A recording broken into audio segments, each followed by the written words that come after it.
हाँ तो मेरे प्यारे लॉलीपॉप, मैं पंकज यादव। कैसे हो आप सभी? आई होप कि आप लोग बहुत अच्छे होंगे और अच्छे से स्टडी आप लोग कर रहे होंगे। इस वीडियो में मैं आपको बताने वाला हूँ, यहाँ पे देख सकते हैं क्या बताने वाला हूँ मेरे भाई। क्लास 10 साइंस का चैप्टर 12 जिसका नाम है विद्युत धारा के चुंबकीय प्रभाव। हालांकि इस चैप्टर को हम खत्म कर दिए हुए हैं। तो इस वीडियो में हम क्या करने वाले हैं, तो इस वीडियो में हम करने वाले क्या, जो पेज के जो प्रश्न होते हैं उसको हम सॉल्व करने वाले हैं। ये पार्ट 3 रहेगा। पार्ट 3 में हम इस प्रश्न को लिए हैं। इस प्रश्न में टोटल 3 प्रश्न दिए गए, 1, 2 और 3। तीनों प्रश्न को हम कंसेप्ट के साथ समझेंगे। इससे पीछे जितने भी सारे चैप्टर हैं उन सभी को हम समाप्त कर दिए हैं। लिंक डिस्क्रिप्शन बॉक्स में मिलेगा, वहां से आप लोग जाकर के देख सकते हैं। ठीक है, तो आइए पहला प्रश्न लेते हैं और समझते हैं। यहाँ पे पहला प्रश्न क्या कहता है, जरा देखिए ध्यान से। ये प्रश्न कहता है कि किसी प्रोटॉन का निम्नलिखित में से कौन सा गुण किसी चुंबकीय क्षेत्र में मुक्त गति करते समय परिवर्तित हो जाता है, और यहाँ एक से अधिक सही उत्तर हो सकते हैं, यानी एक से अधिक भी उत्तर हो सकते हैं। यहाँ पे उत्तर मैंने लिखा वेग एवं संवेग। वेग और संवेग दोनों ही इसका आंसर है। अब आप कहोगे वेग संवेग कैसे, तो इसका स्पष्टीकरण हमने लिख दिया है।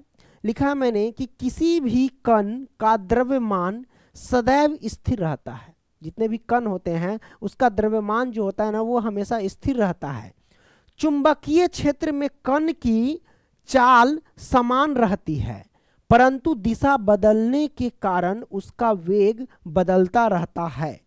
संवेग वेग पर ही निर्भर करता है। संवेग जो होता है वेग पर ही निर्भर करता है। यही वजह है या यही कारण है, ऐसे कह सकते हैं, या इसीलिए यह भी बदलता रहता है। ठीक है, यह आपने समझ लिया। आइए अब हम क्या करते हैं मेरे भाई, अगला क्वेश्चन लेते हैं। क्वेश्चन नंबर 2 क्या कहता है कि क्रियाकलाप 12.7 में हमारे विचार से क्षण AB का विस्थापन किस प्रकार, क्षण AB का विस्थापन किस प्रकार प्रभावित होगा यदि पहला क्षण AB में प्रवाहित विद्युत धारा में वृद्धि हो जाए, दूसरा अधिक प्रबल नाल चुंबक प्रयोग किया जाए, और तीसरा क्षण AB की लंबाई में वृद्धि कर दी जाए। ऐसा क्वेश्चन पूछा जा रहा है। उत्तर मैंने लिखा पहला, जब क्षण AB में प्रवाहित विद्युत धारा में वृद्धि हो जाए, यानी जब क्षण AB में विद्युत धारा गुजारी जाए, है ना, तो वृद्धि हो जाए, गुजारी जाए या वृद्धि हो जाए, है ना, ऐसे कह सकते हैं कि जब क्षण AB में प्रवाहित विद्युत धारा वृद्धि हो जाए तब चालक पर लगाया गया बल जो होता है, यानी ताकत जो होता है, वो बढ़ जाता है, इसलिए क्षण का विस्थापन बढ़ जाएगा। दूसरा का आंसर मैंने लिखा कि जब अधिक प्रबल चुंबकीय प्रयोग किए जाए, मतलब प्रबल यानी मजबूत कह सकते हो, कि जब अधिक प्रबल चुंबकीय प्रयोग किया जाए तब चुंबकीय क्षेत्र का प्रभाव बढ़ जाता है, जिस कारण क्षण पर लगा बल और क्षण का विस्थापन दोनों बढ़ जाते हैं। तीसरा मैंने उत्तर लिखा कि जब क्षण AB की लंबाई में वृद्धि कर दी जाती है तो बल में वृद्धि हो जाती है। यह आपने समझ लिया। अब हम क्या करते हैं, अगला प्रश्न ले लेते हैं।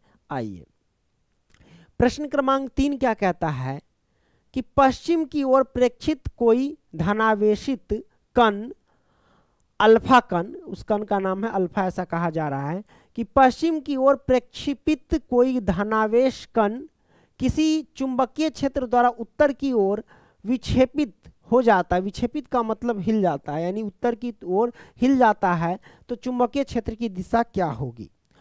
उत्तर मैंने लिखा, यानी ऑप्शन यहाँ दिया गया, पहले दक्षिणी की ओर, ऑप्शन बी में पूर्वी की ओर, और सी है अधोमुखी की ओर, और डी है उत्तरी मुखी की ओर।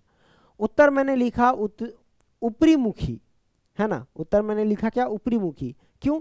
ऐसा फ्लेमिंग के वाम हस्त नियम के अनुसार होगा, ऊपरी मुखी। ठीक है, तो आपने ये तीनों प्रश्न समझ लिए। वीडियो पसंद आ रही है तो लाइक करते चलना, दोस्तों को भी शेयर करना, ठीक है, और प्लेलिस्ट में जाकर के चेक कर लेना, डिस्क्रिप्शन बॉक्स में भी विजिट करना। मिलते हैं अगली वीडियो में, तब तक के लिए बाय।